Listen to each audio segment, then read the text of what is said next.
선부 예배에 나온 여러분들 모두를 하나님께서 늘 지켜주시기 바랍니다. 아멘. 우리 옆에 분들하고도 인사합니다. 하나님께서 늘 지켜주시기 바랍니다.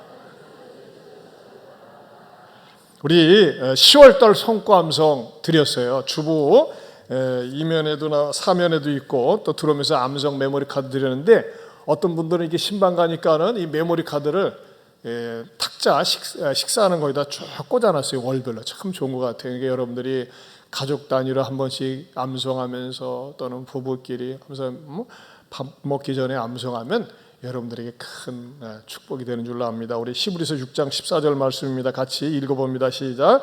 이르시되 내가 반드시 너에게 복주고 복주며 너를 번성하게 하고 번성하게 하리라 하셨더니.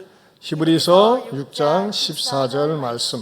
우리 하나님께서 여러분에게 복주고 복주며 번성하게 하고 번성하게 하셨더니 이 말씀이 여러분에게 응할지어다.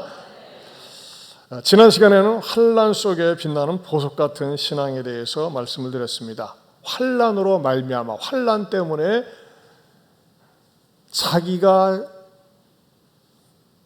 인간이 누리고 있는 기본적인 혜택을, 인권을 못 누리는 그 이집트의 콥틱 그리스도인들에 대해서 말씀을 드렸어요.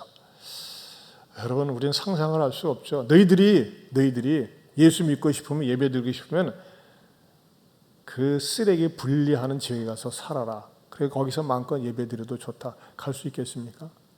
저는 거기 갔었어요. 근처에. 직접 그 동굴교회는 못 가는데 근처까지 가는데도요, 악취 냄새가 진동을 합니다. 그런데도 그들은 그저 마음껏 예수님 찬양하고 높일 수 있다는 것 때문에 기뻐하고 즐거워하는 거예요. 여러분, 그 정신은 우리가 본받아야 됩니다. 또 그들은 왜 그렇게 됐다고 그랬어요? 처음엔 기독교 축복을 누렸는데 그 축복을 누리면서 예배 자리를 빼앗기고 하나님 자리를 빼앗기니까 그렇게 나중에는 어려움을 겪고 있지 않습니까? 그러나 또다시 전화위복이 되리라 저는 확신을 합니다. 오늘은 흩어짐 속에 주신 축복, 뒤틀린 운명을 바꿀 수 있다라는 제목으로 말씀을 준비했습니다. 사도행전 강해 187번째가 되겠습니다. 오늘 본문을 통해서 여러분에게 전하고자 하는 첫 번째 진리는 흩어진 저주를 축복으로 전환해야 한다는 것입니다. 흩어진 저주를 축복으로 전환해야 한다. 여러분, 흩어져 사는 것은 축복이 아닙니다. 그렇죠? 가정이 흩어지고 회사가 공중분해되어지고 나라가 여러분 아프간처럼 흩어져 보세요. 백성들이 얼마나 고달프겠습니까? 그래서 우리가 쓰는 교훈 가운데에서도 뭉쳐야 살고 흩어지면 죽는다. 그건 맞는 말입니다. 근데 성경에서는요, 흩어졌는데 복이 되는 거예요. 그걸 일컬어서 역설적 진리라고 합니다. 역설적인 진리. 세상 사람들의 눈에 볼 때는 분명히 망해야 되는데 복이 되는 거예요. 자, 보세요. 예루살렘의 대박해가 시작되면서 환난으로 말미암아 사람들이 뿔뿔이 흩어졌습니다. 근데 그 뿔뿔이 흩어진 사람들이 어떻게 되는 것이죠? 먼 지역 다른 나라에 가서 복음을 전하면서 복음을 들은 사람들에게 복을 받게 한 거예요. 복음이 뭐예요? 복된 소식이거든요. 인간적인 눈으로 보면요, 자기가 살던 지역에서 쫓겨나고 직장을 잃고 제대로 교육받지 못하고 민생과 문제가 해결되지 않습니다. 그런데 예수님 믿는다는 것 때문에 쫓겨났어요. 얼마나 인간적인 눈으로 보면 초라하고 불쌍합니까? 그런데 그들은요, 결코 초라하고 불쌍한 것이 아니라 흩어진 데로 가서 복음을 전하면서 복음을 들은 그 사람들이 복을 받게 했어요. 그러니까 이 사람들은 뭐예요? 복의 전달자요, 축복의 통로가 되었다고 하는 것입니다. 오늘 19절을 다시 보면요, 다시 성경을 보세요. 그때 스데반의 일로 일어난 환난으로 말미암아. 지난 시간에 이것을 중심으로 말씀드렸어요. 환난으로 말미암아. 오늘은요, 흩어진 자들이, 거기다 밑줄을 치세요. 동그라미 치시고 흩어진 자들이. 흩어진 자들이 어디까지 갔다고요? 베니게와 쿠브로 안디옥까지 이르러 유대인에게만 말씀을 전했다 그랬어요. 자, 이 흩어진 자들이라는 말씀이 또 구약에서는 어떠한 모습으로 등장을 하고 또 축복과 저주가 되었는지, 또 어떤 사람은 저주를 받고 어떤 사람은 축복을 가져오게 되었는지 한번 살펴보도록 하겠습니다. 이스라엘이라는 나라는, 이 이스라엘의 국호명은 개인의 이름에게서 시작됐다고 그랬어요. 전 세계에서 한 개인의 이름이 나라명이 된 케이스는 없어요. 어디라고요? 이스라엘. 이스라엘의 원래 이름은 야곱입니다. 야곱에게는 12명의 아들이 있습니다. 근데 그 12명의 아들 가운데서 두 아들 시므온과 레위가 아버지 야곱에게 평생 씻을 수 없는 상처를 준 사건이 생깁니다. 그건 뭐냐면 야곱이 그의 외삼촌 라반의 밑에서 21년 동안 열심히 땀 흘려 고생하다가 드디어 마침내 금의 환양을 하면서 자기의 본토 그 가나안 땅으로 돌아오게 됩니다. 그러나 원수처럼 생각하고 있는 에서가 야곱을 죽이려고 나왔지만 또 야곱이 하나님 앞에 기도하면서 극적인 화해가 이루어지고 또 상봉을 하고 그 다음에 좀 행복한 삶을 살게 됩니다. 그러던 중에 삶이 무료했는지, 무료할 때 이렇게 사람들이 한눈을 파는 것 같아요. 그랬는지 그 야곱의 하나밖에 없는 딸 디나가 그 가나안 땅을 이렇게 마시를 나갑니다. 근데 그 성경을 보면요, 디나가 그 마시를 나간 이유가 여자들을 구경하러 갔다 그랬어요. 여자들은 여자들을 구경하더라고요. 남자들은 여자들을 구경하지 않습니다. 남자들은 남자들을 보지 않습니다. 남자들은 의외로 여자들을 봅니다. 누가 예쁘게 생겼는가 해서 한눈 팔고 그러죠. 근데 여자들은 여자들을 봐요. 그래서 누가 나랑 똑같은 옷을 입었다. 기분 나빠. 들어가서 옷 갈아입고 나옵니다. 똑같은 모자를 썼다. 바꿔치기 합니다. 그러더라고요. 예를 들어서 제 아내도 홈쇼핑에서 오래간만에 마음에 들어서 딱 샀는데 그 다음 주부터 안 입겠다고 그러더라고요. 그래서 아니 왜 힘들어서 사는데 우리 게 어느 집사님이 샀는데 나랑 똑같더라고. 그래가지고 입기가 좀 불편해 그러더라고요. 이건 1, 2부 때는 얘기 안 했는데 아니 나는 어떻다고 똑같은 거 입으면 어떻다고. 근데 여자들은 그런 것 같아요. 여성들의 그 뭐 천성이 그런 것 같아요. 그러나 이제 지나는 말이죠. 어쨌든 여자들을 보러 나갔어요. 나가는데 그때 당시에 이 가나안 문화는요 굉장히 다른 나라들보다는 번창한 문화고 화려한 문화입니다. 그리고 음탕한 문화고. 근데 디나가 딱 나가서 이렇게 둘레 여자들을 보니까는 전부 다 여자들이 맞아 섹시하고 막 매력적이고 막 울긋불긋한 거예요. 그런데 디나는 굉장히 촌스러워요. 소박한 시골 처녀니까는. 근데 이 시골 처녀의 소박한 것에 매력을 느낀 그 세겜이라고 하는 총각이 있었어요. 너무나 매력을 느끼는 게 너무나 순진무구하고 순결해 보이니까. 그리고 이 디나를 데려다가 성폭행을 합니다. 근데 남자들은 일반적으로 성폭행을 하면 그 다음에 외면하는데 이 세겜은 성폭행 디나를 갖다가 내가 내 인생을 책임져 줄게 하면서 데려다가 같이 살자고 하면서 데리고 갑니다. 그러면서 이것을 부모님에게 허락을 받아야 하기 때문에 먼저 일은 저질렀지만 아버지 하몰에게 가서 아버지 내가 이 처녀를 사랑하게 되었는데 내 아내로 삼기를 원하니까는 저 야곱 집안에 가서 정식으로 허락을 맡아달라고 이렇게 아버지를 갖다가 이제 로비를 하는 거예요. 근데 아버지가 하몰이 가가지고서 야곱에게 찾아가서 사실은 내 아들이 이런 실수를 저질렀지만은 내 아들이 당신 딸을 사랑하게 되었고 또 살기 원하니까 딸을 아내로 허락해 주시오 하니까 야곱이 너무너무 힘들고 괴로운 거예요. 그래서 나는 이걸 혼자 결정할 수가 없고 내 아들들 12명이 지금 바깥에 나가서 목축업으로 출장을 나가는데 출장 갔다가 돌아오면은 내가 아들들하고 의논해서 알려주겠다고. 그래서 아들들한테 얘기를 했더니 아들들이 한결같이 분노가 가득 찬 겁니다. 감히 우리 집안의 여동생을 그럴 수가 있나 하면서 말이에요. 견딜 수 없어 하는 거예요. 그때 또 다시 하몰이 찾아와서 제안을 합니다.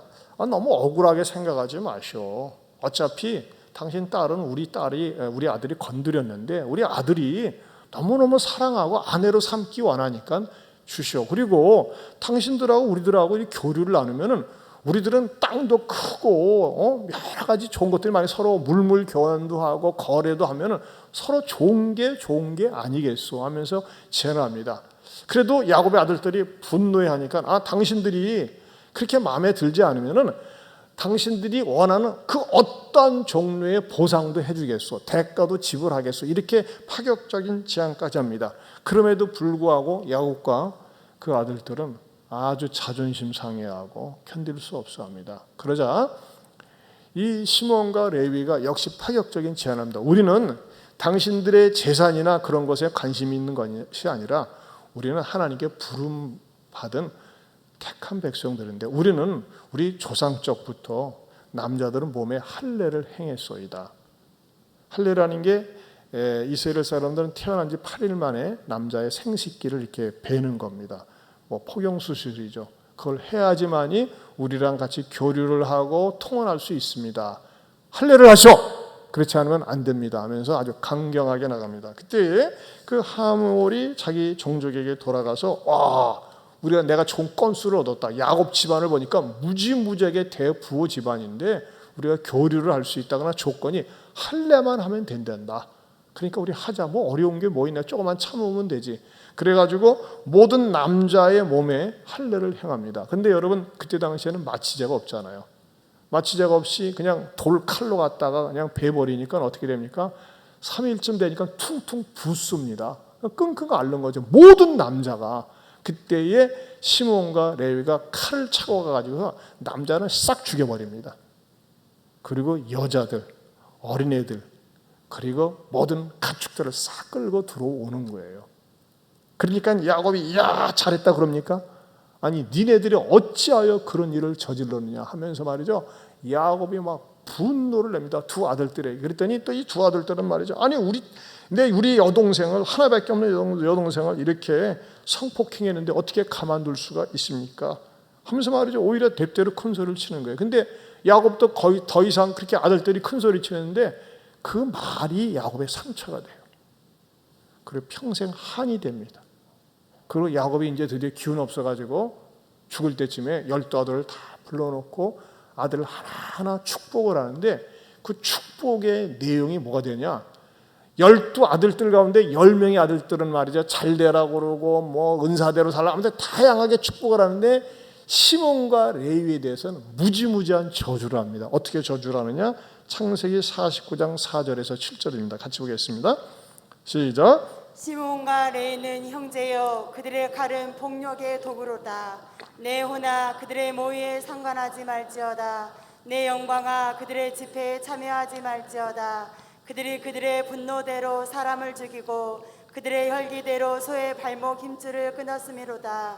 그 노염이 혹독하니 저주를 받을 것이요 분기가 맹렬하니 저주를 받을 것이라. 내가 그들을 야곱 중에서 나누며 이스라엘 중에서 흩으리로다. 자, 저주를 받을 것이라 저주를 받을 것이라 그랬고요. 맨 마지막에 뭡니까? 이스라엘 중에서 흩으리로다 그랬어요. 여러분 야곱이 살던 이 시대는 고대 사회입니다. 고대 사회는 어떤 특징이 있습니까? 집성촌입니다.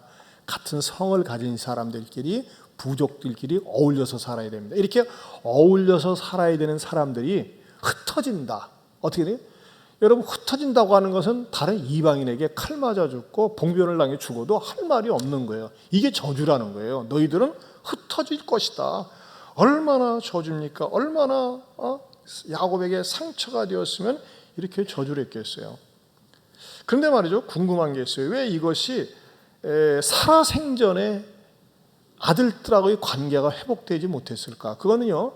아들들이 시몬과 레위가 용서를 받지 못했어요. 또 용서를 구하지도 않았어요. 즉 할례라고 하는 것은 하나님이 시키신 거룩한 성결 행위거든요. 그러니까 이 종교를 빙자로 해서 남을 죽였다. 지금도 말이죠. 이것이 연장선이 뭐예요?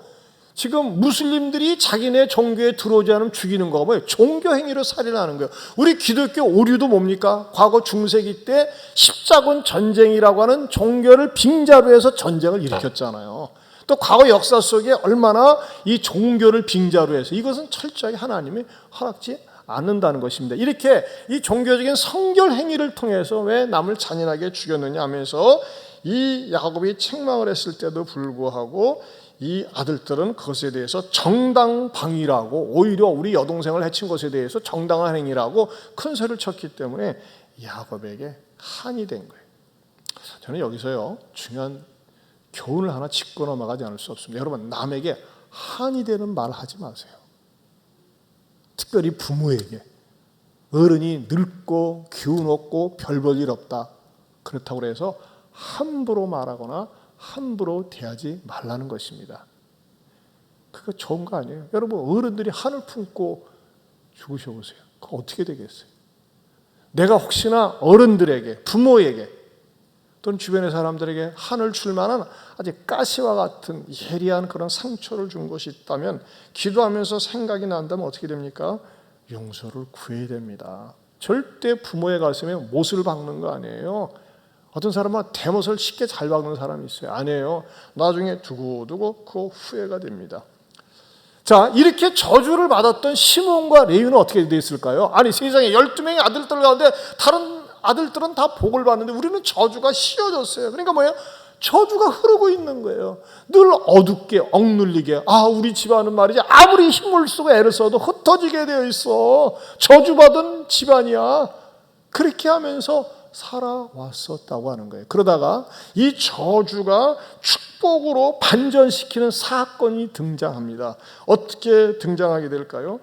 그것은요, 모세가 시내산에 올라가서 십계명을 받아가지고 내려왔을 때에 이스라엘 백성들은 모세가 더디 내려오는 것 때문에 우리를 인도하던 하나님은 어떻게 된겨 하면서 말이죠, 사람들에게 금을 싹 모아가지고 금송아지를 만들고 거기를 갖다 축제를 벌이고 이것이 우리들에게 신이다, 이 우상이 우리 신이다 하면서 말이죠, 막 축제를 벌이고 그냥 막 난리가 난 거예요. 하나님을 찬양하는 것이 아니라 금송아지 신을 찬양하고 난리가 났습니다. 그 모습을 보았던 모세가 내려온 다음에 기가 막힌 거예요. 그래서 모세가 그때 선언을 합니다. 자, 너희들이 하나님 편에 선 사람, 진리 편에 선 사람, 내게로 와. 그때 말이죠, 99%가 아니 거의 100%가 우상을 섬기면서 축제장에 있어요. 근데 축제를 하고 놀고 있는데 모세가 찬물을 끼얹는 거예요. 너희들 가만 안 두겠다. 그랬을 때 모든 사람이 서 있고 축제 분위기에 있을 때 레위 족속만 모세 편으로 들어옵니다. 레위 족속만. 원래 일대 다수예요. 모세 한 사람만 하나님 편에 서 있었는데 모세가 그렇게 선언을 했을 때, 하나님의 말씀 편에 서기 원하는 사람, 이렇게 선언했을 때 레위 족속이 돌아섭니다. 그러면서 뭘 지시하느냐? 저 금송아지를 만들도록 주도한 주도자들, 적극 가담자들 인정사정 없이 칼로 치라고 합니다. 그때 레위가 그들을 갖다가 칼로 죽입니다. 그 사상자가 죽임을 당한 사람이 3,000명이 됩니다. 근데 그들은 누구냐? 먼 나라 적국이 아니라 같이 지냈던, 동고동락했던 이웃들이고 친인척이었어요. 그들을 갖다가 죽이는데 앞장섰다고 하는 것입니다. 그런데 이 사건이 레위 족속으로 하여금 저주가 변하여 축복으로 바뀌는 사건이 됩니다. 성경에 보면요, 야곱의 12아들을 축복하는 사건이 창세기 49장에 나오고 신명기 33장에 나옵니다. 그런데 창세기 49장에 12아들을 축복하는 가운데서 아까 말씀드린 것처럼 시몬과 레위는 저주를 받았었어요. 그런데 신명기 33장에는 창세기에서 축복한 그 축복의 내용이, 그 계시가 발전된 모습으로 나오는데 그 속에 레위 자손의 역전된 내용이 신명기 33장 8절에서 11절에 이렇게 등장을 합니다. 한번 같이 읽어볼까요? 시작. 내에 대하여는 일렀을 때 그는 그의 부모에게 대하여 이르기를 내가 그들을 보지 못하였다 하며 그의 형제들을 인정하지 아니하며 그의 자녀를 알지 아니한 것은 주의 말씀을 준행하고 주의 언약을 지킴으로 말미암으리로다. 주의 법도를 야곱에게, 주의 율법을 이스라엘에게 가르치며 주 앞에 분향하고 온전한 번제를 주의 제단 위에 드리리로다. 여호와여, 그의 재산을 풍족하게 하시고 그의 손의 일을 받으소서. 그를 대적하여 일어나는 자와 미워하는 자의 허리를 꺾으사 다시 일어나지 못하게 하옵소서. 자, 이 레위 자손들이 하나님 편에 선 행위를 갖다가 성경에서 어떻게 평가하느냐? 신명기 33장 그 8절 상반절에 보면 주의 말씀을 그의 자녀를 알지 아니한 것이 무슨 말이냐면요, 같이 생활했었던 우상 숭배자들에 대해서 그들을 갖다가 내리쳤다는 것이 알지 아니했다고 하는 표현이고, 순종하여서 쳤다고 하는 건 뭐냐, 주의 말씀을 준행하고 주의 언약을 지킴으로 말미암음이로다. 그러면서 그의 재산을 풍족하게 하고 그의 손에 일을 받으소서 그랬어요.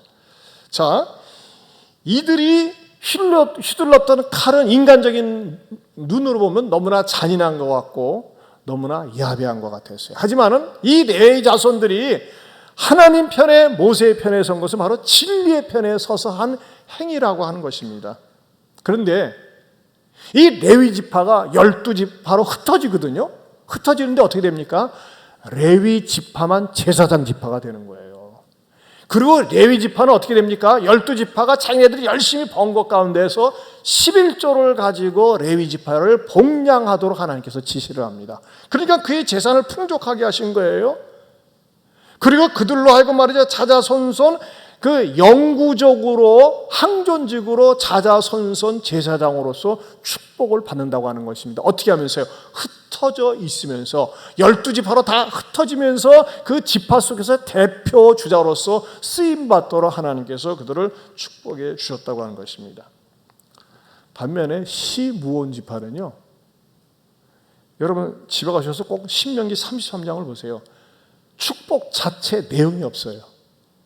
공중분해돼 버려요.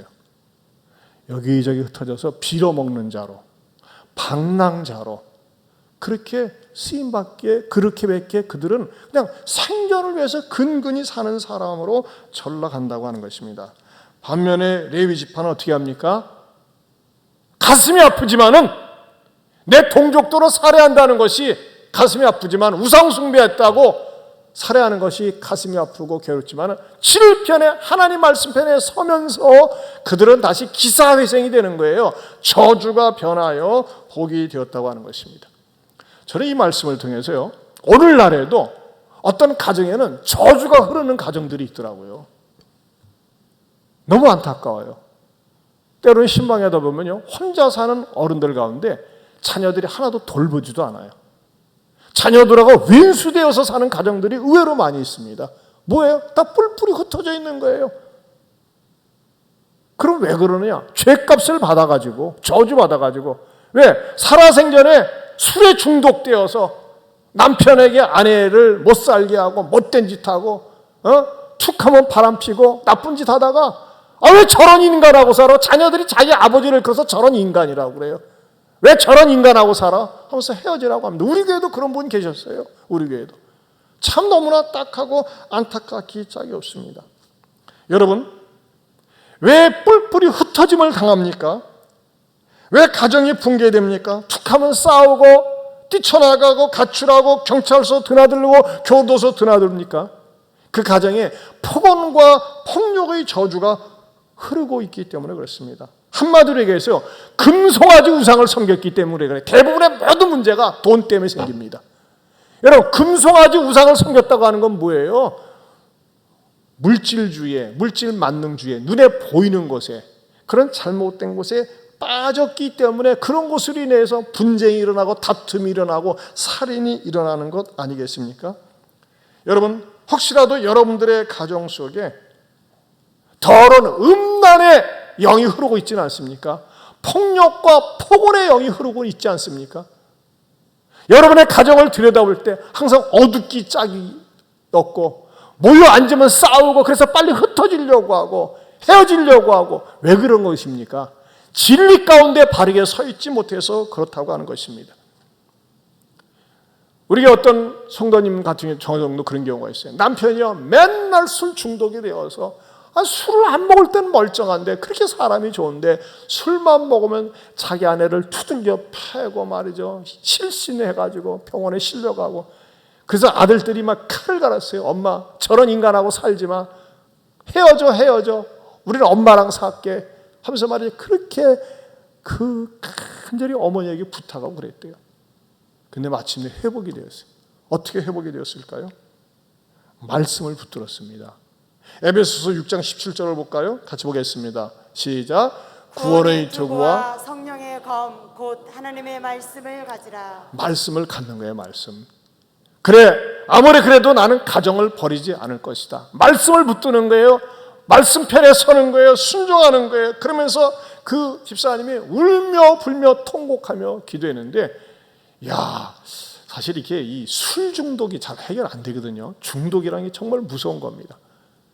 그런데 그분이 완전히 변화가 되어서 지금은 부부가 나란히 나와서 예배 드리는 모습을 보면 그렇게 자랑스럽지 않을 수가 없어요.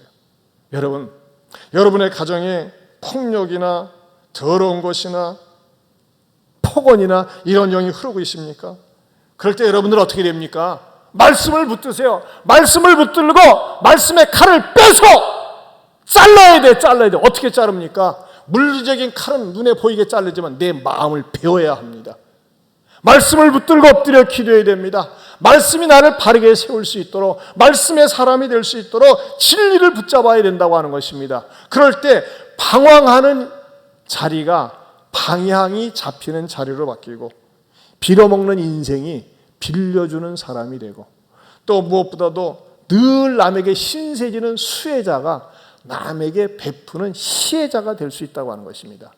사랑하는 성도 여러분, 저는 성령님께서 저와 여러분에게 은혜를 주셔서 말씀을 붙들고, 무엇보다도 우리의 잃어버린 신앙을 회복하고 우리 가정에 흐르고 있는 게으름과 나태와 우울증과 분쟁과 다툼이 있습니까? 이런 것들을 여러분들이 하나님의 말씀을 붙들고 극복하고 말씀의 찔림을 받고 내가 먼저 변화를 받으면서 우리의 이 뒤틀린 운명과 같은 가정이 변하여서 새로운 가정으로, 복된 가정으로 하나님께서 축복해 주시기를 축원합니다.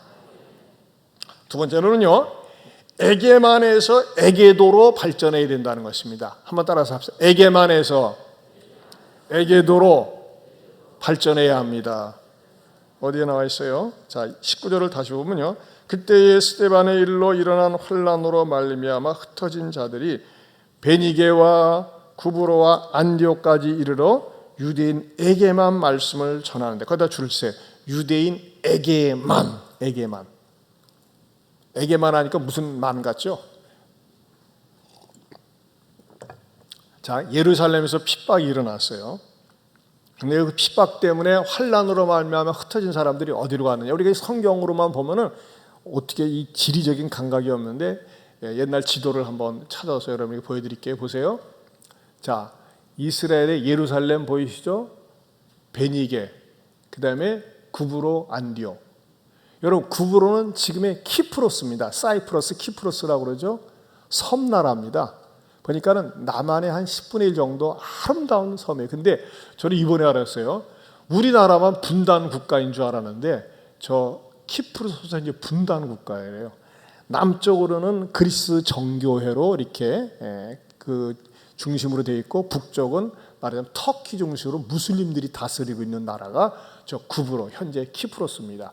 그 안디옥은 옛날에 터키의 변방입니다. 자, 보세요. 핍박을 받고 환란으로 말미암아 흩어졌어요. 흩어져가지고 베니게, 구브로, 안디옥까지 가서 복음을 전했다는 겁니다. 그런데 누구한테 했어요? 유대인에게만. 그러면 보세요.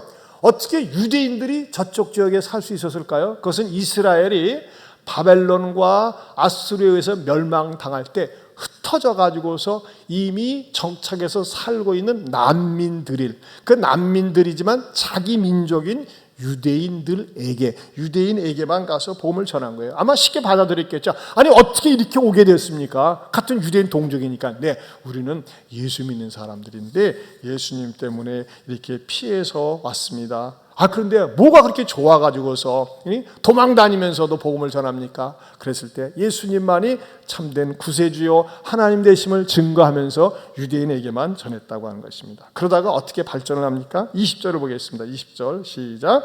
그 중에 구브로와 구레네 몇 사람이 안디옥에 이르러 헬라인에게도 말하여 주 예수를 전파하니. 거기다 줄을 치세요. 헬라인에게도. 이게 굉장히 중요합니다. 헬라인에게도. 자, 구브로와 구레네 몇 사람이, 다시 지도 한번 보여주셔 보세요. 제가 이거 깜짝 놀랐어요. 구레네 시몬 아시죠? 구레네는 어디냐면요, 지금의 리비아입니다. 리비아면 카다피 기억나시잖아요. 옛날 독재자 카다피. 그쪽 지역이에요.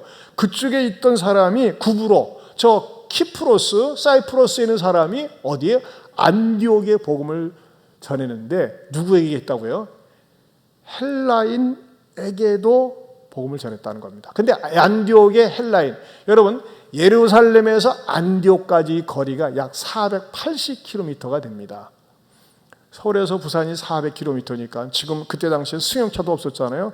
얼마나 많은 그리스도인들이 핍박을 받으면서 걸어서 저쪽에 가서 복음을 전했다고 하는 것입니다. 그런데 여러분, 안디옥은요, 당시에 그 헬라 사람들이 지배하고 있었던 도시였는데 로마와 알렉산드리아와 안디옥 3대 도시 가운데 속했어요. 3대 대도시. 여러분, 대한민국의 3대 대도시가 어디입니까? 서울, 부산, 익산은 아니죠. 익산 되고 싶어요. 뭐 대전 되겠죠. 익산 하니까 웃는데 저도 그렇습니다. 이렇게 대도시에 속하는 곳 가운데 하나가 바로 안디옥이었어요. 근데 이 안디옥 가운데서도 헬라인에게도라는 말이 중요한 게 왜냐면요, 우리는요 36년 동안 일본 사람의 지배를 받아가지고 우리는 항상 일본인에 대한 상처가 있어요. 근데 350년 동안 지배를 받았어요. 누구한테요? 헬라 사람들한테. 그 헬라 사람들은요, 그 유대인들에게 얼마나 잔인하게 정책을 폈는지 모릅니다. 예수님 탄생 전 176년 전에 안티오쿠스 에피파네스가 말이죠, 그 이스라엘 사람들이 섬기는 하나님을 의도적으로 모독하기 위해서 성전 기물을 파괴하고 이 성전에서 드리는 그 번제단에 돼지를 잘라가지고 돼지 피를 흘리고 돼지로 놓고 하나님께 예배를 드리도록 막 그렇게 하고, 또 할례를 행하거나 할례자들은 전부 다 가차없이 죽였어요. 할례를 못하게 했어요. 심지어는 그 성전 옆에다가는 짐나지움을 만들고 운동 경기를 하는데 모든 남자들을 빨가벗겨 놓고 했습니다. 여러분, 옛날 이게 운동 경기 남자들 빨가벗고 한 거 아세요? 그리고 할례자들을 잡아내는 거예요. 죽이기 위해서. 그렇게 잔인했습니다. 그리고 만약에 봉기를 일으킬 경우에 톱으로 쓸어서 죽이고, 또는 말이죠, 동물 가죽을 갖다가 물에다가 쭉 씌워가지고서 그 사람에게 씌워서 햇볕에다 내놓고 말려 죽이고 했습니다. 이렇게 헬라 사람들이 잔인했었어요. 특별히 에피파네스 왕은 너무너무 잔인했었어요. 그 헬라인들에 대한 상처가 얼마나 많이 있는지 모릅니다. 그리고 헬라인들은 어땠습니까? 그럼에도 불구하고 헬라 철학이, 지금도 이 사회를 지배하고 있는 사상과 철학은 헬라 철학입니다. 이 사회에 양극의 철학이 있는데 히브리 철학과 헬라 철학이에요. 히브리 철학, 히브리 사상은 성경적인 거고 헬라 철학은 세상적인 철학이 대부분 헬라 철학의 영향을 받고 있습니다. 그런데 그 헬라인들은 말이죠, 자기네들이 존중하는 신들이 있었어요.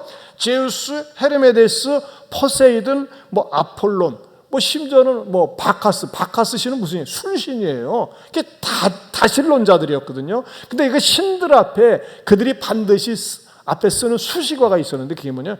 큐리어스, 주라고 하는 단어입니다. 어디에 나와 있어요? 20절 하반절에 보면 헬라인에게도 말하여 주 예수를 전파하니, 거기다가 밑줄을 치세요. 주 예수. 여러분, 우리는 주 예수가 쉬운 말이지만요, 그 헬라인들에게 당신이 큐리오스 제우스, 큐리오스 헤르메데스, 큐리오스 포세이든이 아니라 큐리오스 지저스, 큐리오스 예수스, 큐리오스 예수라고 정가했다고 하는 것은 뭡니까? 대단한 도전 정신이라고 하는 것이죠. 감히 우리 헬라인들이 섬기는 신들, 그것을 제껴두고 큐리오스 예수라고 뭐예요?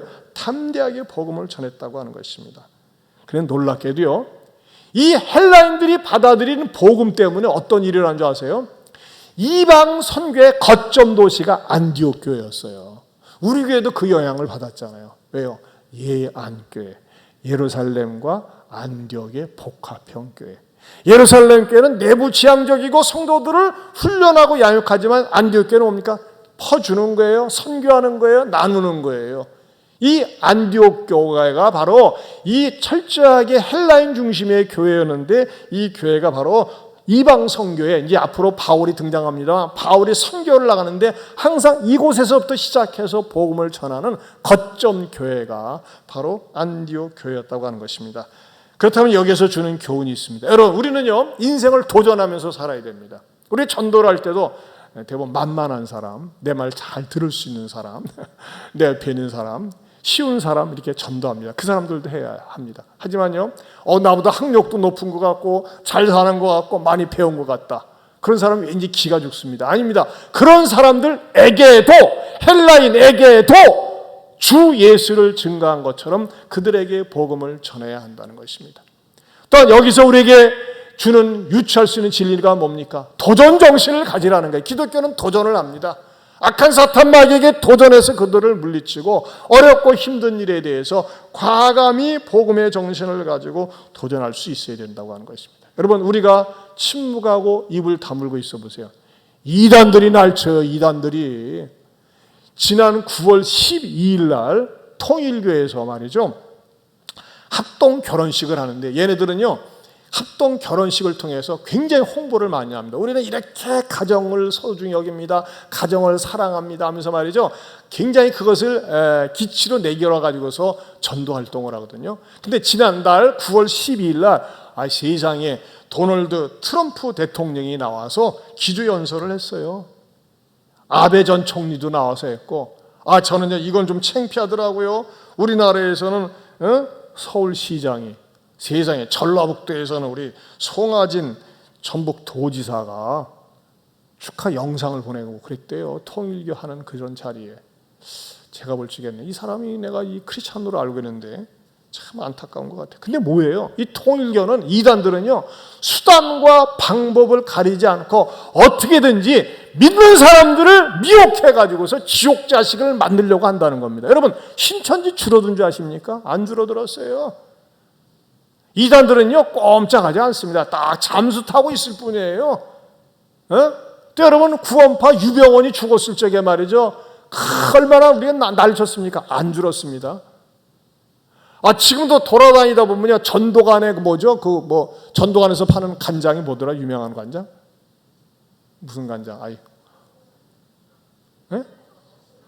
신앙촌 간장, 신앙촌 간장. 지금도 팔고 있잖아요. 이단들은요 절대, 예수님 당시부터가 이단이 있었으니까. 그러니까 여러분 정신 차려야 돼요.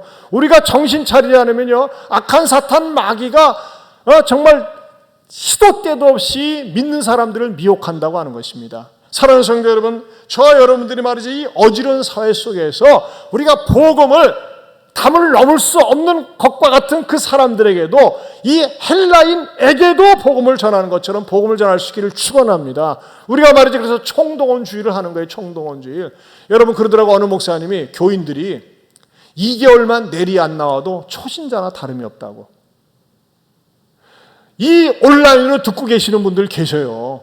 여러분, 이 온라인으로 들으시는 분들, 어떤 분들이 몸이 불편해가지고 움직이기 어려운 분들 좌석에 앉아서 들을 수 있어요. 그러나 사지가 멀쩡한데 왜 앉아서 들으십니까? 사지가 멀쩡한데 교회 오면은 코로나 감염돼. 웃기지 마세요. 한국에서 말이죠, 질병관리청에서 조사를 했어요. 공적인 예배에서 드리는 예배 자리에서는 단 한 명도 감염자가 없어요. 어느 때 교회들이 좀 실수해가지고 말이죠, 끝난 다음에 마스크 벗고 같이 앉아서 그냥 밥 먹고 그러다가 감염자가 대부분 생겼고, 또 이렇게 공간이 닫힌 데, 지하 그런 데서 말이죠 오랫동안 있으면서 생긴 것이지, 이 공적인 예배 자리에서는 없다고 하는 것입니다. 그런데도 불구하고 놀러는 잘 가고 구경은 잘 가고 모임은 잘 가고 막거리는 먹거리 맛있는 데는 먹어 찾으러 다니면서 예배 드리러 하자고 하면 말이죠, 또 코로나 때문에 조심해야 된다고 내 침 튀기는 거 닦아가면서 이렇게 하는데,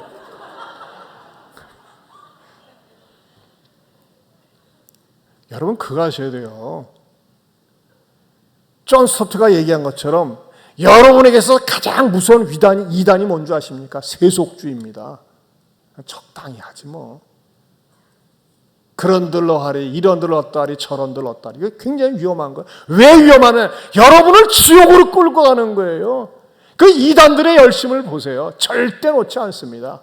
사랑하는 성도 여러분, 여러분들이나 저나 정말 하나님 앞에서 말씀의 칼을 빼가지고서 말씀을 들을 때마다 찔리고 나의 게으름을 잘라내고 불신을 잘라내고 불순종을 잘라내고 음탕하고 더러운 것을 잘라내고 탐욕을 잘라내면서 말씀을 붙들고 다시 저주의 자리에서 축복의 자리로 돌아올 수 있는 저와 여러분들이 될 수 있기를 주님의 이름으로 축원합니다. 여러분 어떻게 서야 됩니까? 말씀 앞에 서야 됩니다. 말씀 앞에. 우리 지 찬양합시다. 말씀 앞에서.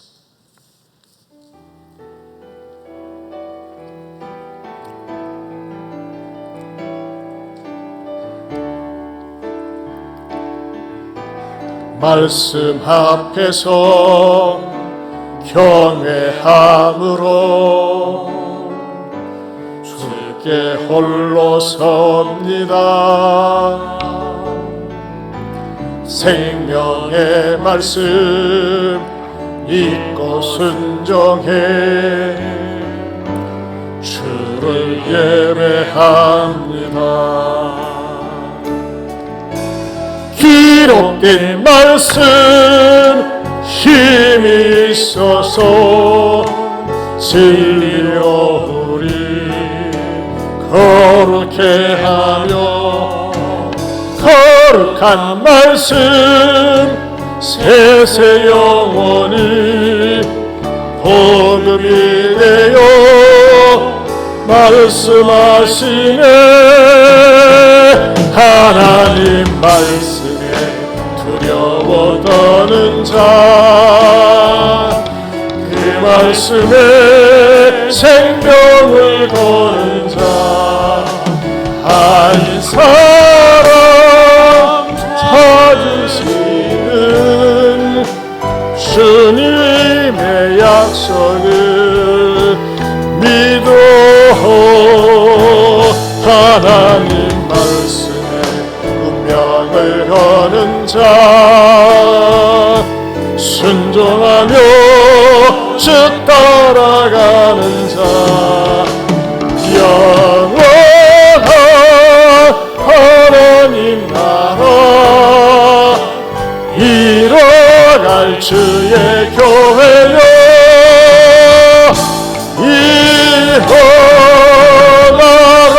일어나라. 여러분 말씀 붙들고 기도하기 원합니다. 여러분 가정을 한번 돌이켜보세요. 우리 가정은 어둠의 영이 지배하고 있다고 생각하지는 않습니까? 불순종의 영이, 탐욕의 영이, 정욕의 영이, 음란한 영이, 악한 영이, 다툼의 영이, 혈기의 영이 다스리고 있지 않습니까? 여러분 그 상태로 두면요 우리 가정은 모이기가 싫어요. 만나기가 싫어요. 그냥 혼자 지내고 싶어요. 이게 흩어지는 거 아니겠어요? 아닙니다. 여러분 기도하세요. 말씀을 붙잡으세요. 여러분 그리고 말씀의 칼을 휘두르는 건 뭐냐면요 선포하는 거예요. 악한 영을 쫓아내세요.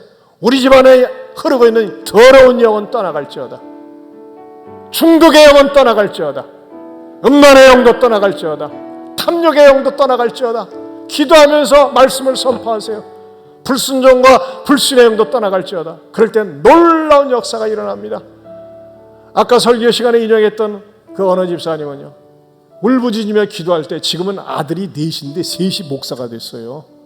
놀라운 축복을 받았어요. 얼마나 몸부림치며 울며 기도했는지 몰라요. 여러분 하나님 앞에 기도하세요. 우리 가정에 이 더러운 영이, 악한 영이, 이 술 중독, 마약 중독, 인터넷 중독, 도박 중독 이건 떠나갈지어다. 어느 때까지 기도해야 됩니까? 응답될 때까지 기도해야죠. 그래 여러분들이 예배의 자리를 지키고 기도의 자리, 전도의 자리를 지킬 때 여러분의 가정 속에 있는 이 저주의 영은 떠나가고 축복의 영으로 하나님 앞에 존귀하게 쓰임받으리라 믿습니다. 우리 주신 말씀 붙들고 두 손 들고 주여 한번 하고 주여 우리 가정을 복내려 주시옵소서. 우리 가정에 흐르고 있는 이 불순종의 영, 어둠의 영, 죄악된 영 떠나갈지어다. 선포하면서 기도하세요. 우리 주여 한번 부르고 기도합니다. 주여 하나님 아버지 감사합니다. 기도합니다. 이 시간에도 기도합니다. 주여 우리 사랑하는 성도들 가운데 불순종의 영이, 불신의 영이, 악한 영이, 폭력의 영이, 더러운 영이, 중독의 영이 자리 잡고 있지 않습니까?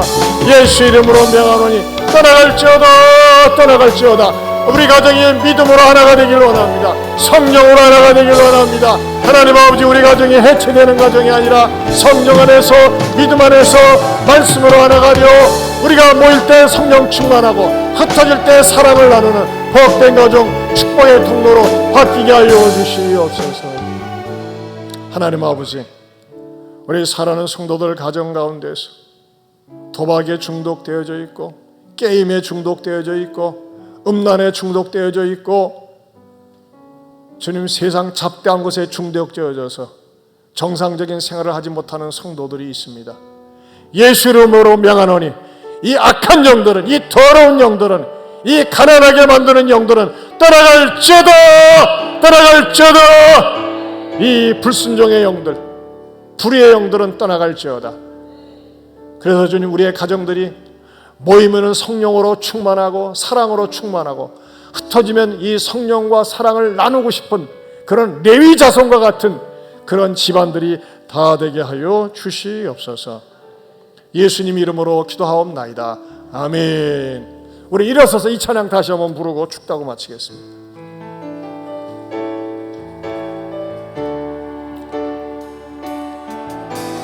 말씀 앞에서 경배함으로 주께 홀로 섭니다. 생명의 말씀 읽고 순종해 주를 예배합니다. 기록된 말씀 힘이 있어서 진리로 우리 거룩해 하며, 거룩한 말씀 세세 영원히 보듬이 되어 말씀하시는 곳에 하나님 말씀에 두려워 떠는 자, 그 말씀에 생명을 거는 자, 한 사람 찾으시는 주님의 약속을 믿어 하나님 운명을 거는 자, 순종하며 주 따라가는 자, 영원한 하나님 나라 일어날 주의 교회여